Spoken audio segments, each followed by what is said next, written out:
আমার ছেলে আজকে হঠাৎ বলছে অনেকদিন হলো আমি নাকি বিরিয়ানি রান্না করি না। তার মানে ওর ওটা খেতে ইচ্ছে করছে। ছেলের যখন ইচ্ছা করেছে তখন কি আর আমি না রান্না করে পারি? তাই আজকে ছেলের আবদারে বিরিয়ানি রান্না করেছি। আর আমাদের মুরগির ডিমগুলো ফুটে কিন্তু বাচ্চা বের হয়েছে, সেগুলো আপনাদের সাথে শেয়ার করবো। আসসালামু আলাইকুম, কেমন আছেন সবাই?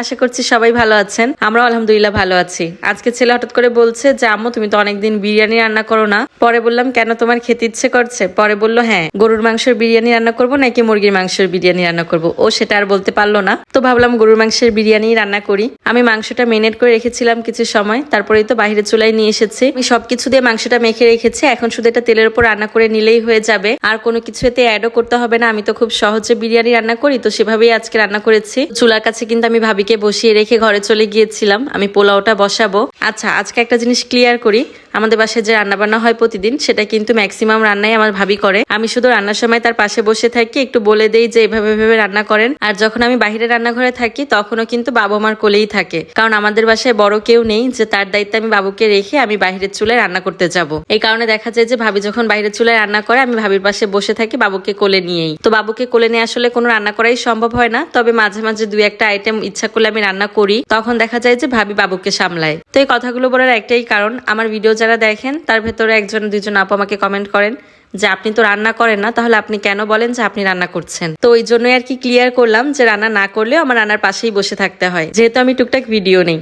তো এদিকে কিন্তু আমাদের বিরিয়ানি রান্না করা শেষ। ভাবি বাহিরের চুলাই মাংসটা রান্না করে নিয়ে এসেছে, আর আমি বাসার ভেতরে রাইস কুকারে পোলাও রান্না করে নিয়েছি। আমি তো সবসময় খুব সহজে বিরিয়ানি রান্না করি, তো সেভাবেই রান্না করলাম। আর আজকের বিরিয়ানি রান্নাটা আমার ছেলের অনেক পছন্দ হয়েছে। তো খাওয়া দাওয়া শেষ করে আমার ভাই বাইরে এসে ডাকাডাকি শুরু করেছে যে আপা আপা তাড়াতাড়ি বাহিরে আসেন, মুরগির বাচ্চা ফুটেছে। আমিও খুব এক্সাইটেড হয়ে দৌড়ে দেখতে গেলাম। তামিম কতবার ঠক দেবে না, ওই বাচ্চা বের হয়ে গেছে দেখছিস?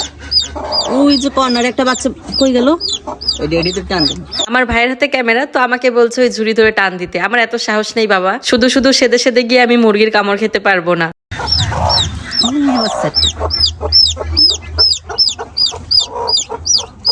একটাই মনে হয়, একটা না সাইড দিয়ে পাঁচটা।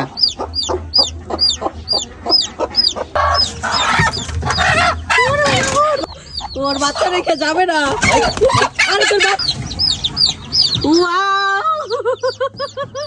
আরো আছে ভিতরে। আমি কয়টা হইলো তাইলে? দাঁড়া, একটা দুইটা তিনটা চারটা পাঁচটা ছয়টা। এই যে তো ছয়টা না, এই যে একটা সাতটা। আমরা 14টা ডিম দিছিলাম।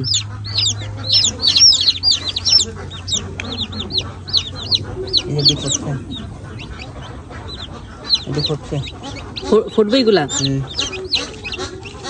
14টা ডিমের ভেতরে 7টা ডিম ফুটে বাচ্চা বের হয়েছে, আর 7টা ডিম ফুটবে কিনা জানি না। তো ভাই তো বললো ফুটবে, দেখা যাক। আর ওইদিকে কিন্তু ওর মাকে আমরা আটকে রেখেছি, না হলে কোনোভাবেই ওদের বের করে দেখতে পারতাম না। কি করে? হ্যাঁ বাবা, ম্যাডাম আসছে।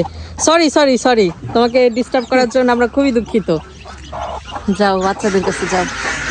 ভারী বিরক্ত করা হয়ে গিয়েছে মুরগিটাকে, ওকে ভীষণ রাগিয়ে দিলাম। মাশাআল্লাহ মুরগির বাচ্চাগুলো হেলদি আর ভীষণ সুন্দর হয়েছে কিন্তু দেখতে, কালারগুলো সবগুলোরই সুন্দর। এখন শুধু কালকের দিনটা দেখবো বাকি বাচ্চাগুলো ফুটে কিনা, আর না হলে বোঝা যাবে বাকিগুলো নষ্ট হয়ে গেছে।